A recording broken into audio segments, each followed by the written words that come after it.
Vamos a hablar nuevamente sobre Perú. La presidenta de ese país, Dina Boluarte, llamó al diálogo luego de que más de 30 personas resultaran heridas y una muriera en las recientes protestas. La capital, Lima, fue el principal escenario de enfrentamientos entre los manifestantes antigubernamentales y la policía de este jueves. ¿Cómo leer estas nuevas manifestaciones y sobre todo el discurso de la presidenta Boluarte? Se lo preguntamos a Luis Benavente.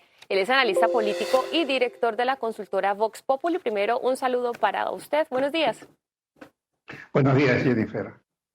Luis, quiero comenzar por el discurso de Dina Boluarte mientras estaban llevándose a cabo estos enfrentamientos, un edificio en llamas, algunos reportes de heridos e incluso fallecidos, y sale la presidenta Boluarte con un tono pues duro, hay que decirlo, en donde dice, mire, les ofrezco el diálogo, pero también pregunto quién los está financiando. ¿Cómo entender el discurso de la presidenta? ¿Lo vio adecuado? Creo que Boluarte está en una situación muy complicada. Los sectores que le dan respaldo político ahora, que hasta hace pocas semanas, hasta hace mes y medio, eran parte de la oposición y que hoy forman parte del oficialismo, que la respaldan políticamente, esperan una mayor firmeza de ella.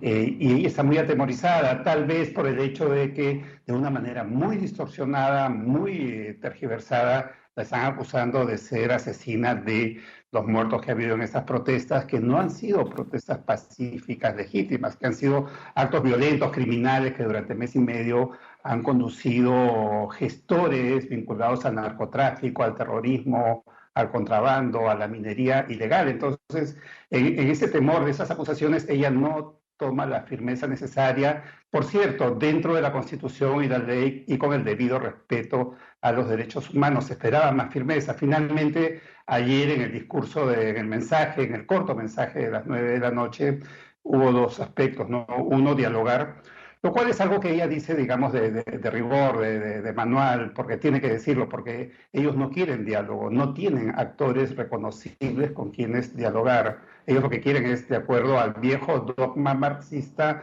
una máxima agudización de las contradicciones, la mayor cantidad de muertos, y reproducir lo que pasó el año 2003 en Bolivia, hecho por Evo Morales con los cocaleros directamente conectados al narcotráfico, que hicieron la llamada guerra del gas, y lo mismo se está replicando ahora en Perú asociado a un pretendido cambio constitucional. Entonces, Boluarte ayer pidió eso, el diálogo, cumpliendo de rigor y respondiendo a quienes le dan acusaciones muy graves, a quienes le hacen acusaciones muy graves. Y por otro lado dijo que se va a investigar. Dijo dos cosas de manual, de rigor, tuvo cierta firmeza en el tono, pero creo que perdió la oportunidad de dar un paso adelante. La situación del país es de descontrol, no es de legítima defensa de derechos ciudadanos, no es de legítima protesta. Ha habido mucha distorsión internacional respecto a los hechos que han ocurrido en Perú frente a estos actos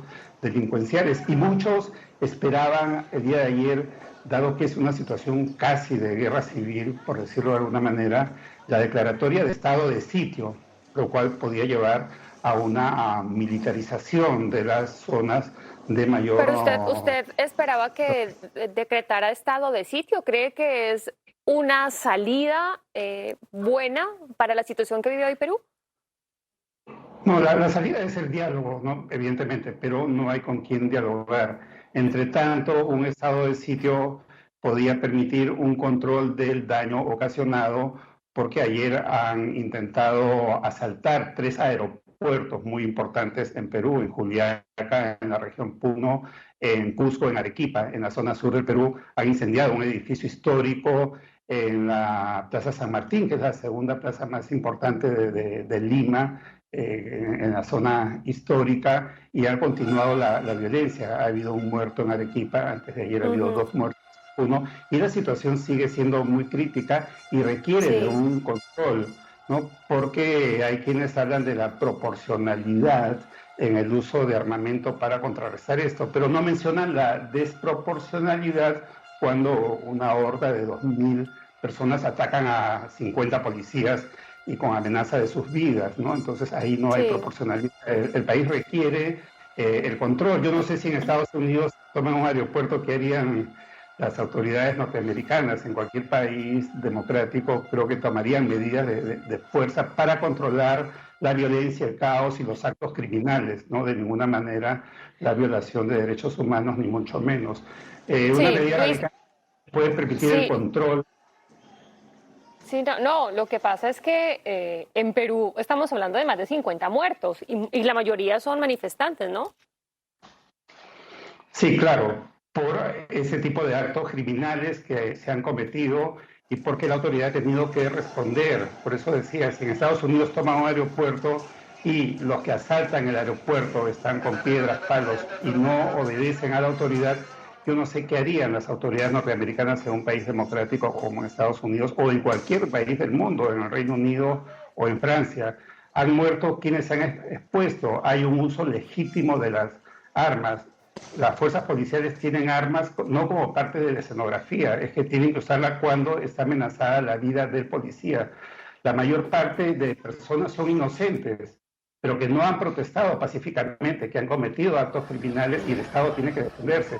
Por eso digo Sí. que ha habido mucha distorsión respecto a las cosas que han pasado para la defensa de esos intereses. Pensemos que detrás de eso también están los lazos del narcotráfico. Pedro Castillo y Evo Morales tienen un común denominador, el respaldo del narcotráfico.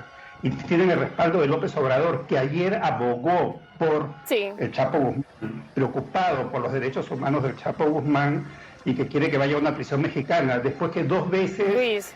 el Chapo Guzmán escapó de prisiones mexicanas. Prácticamente está abogando por una nueva fuga del Chapo Guzmán, escudado en los supuestos derechos humanos del Chapo, que estaría con algún daño psicológico.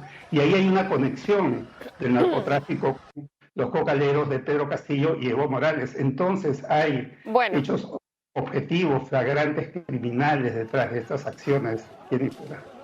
Bueno, es la posición de Luis Benavente. Por supuesto, nosotros como CNN no podemos confirmar estas afirmaciones de manera independiente, pero sí hablar de lo que dice el otro lado de estas manifestaciones. Dicen que son gente del pueblo que de una u otra forma les quitaron a la persona que ellos eligieron y que por eso están en las calles. Gracias, Luis, por estar con nosotros. Feliz día para usted.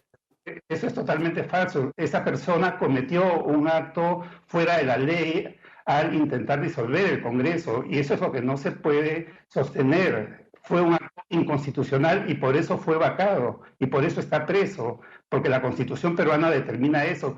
La misma Comisión de Derechos Humanos el día de ayer ha sacado un comunicado reconociendo que Pedro Castillo cometió un acto contra la Constitución. Entonces, no es que sea la opinión de Luis Benavente, la verdad es la verdad y no podemos ocultarla, Jennifer.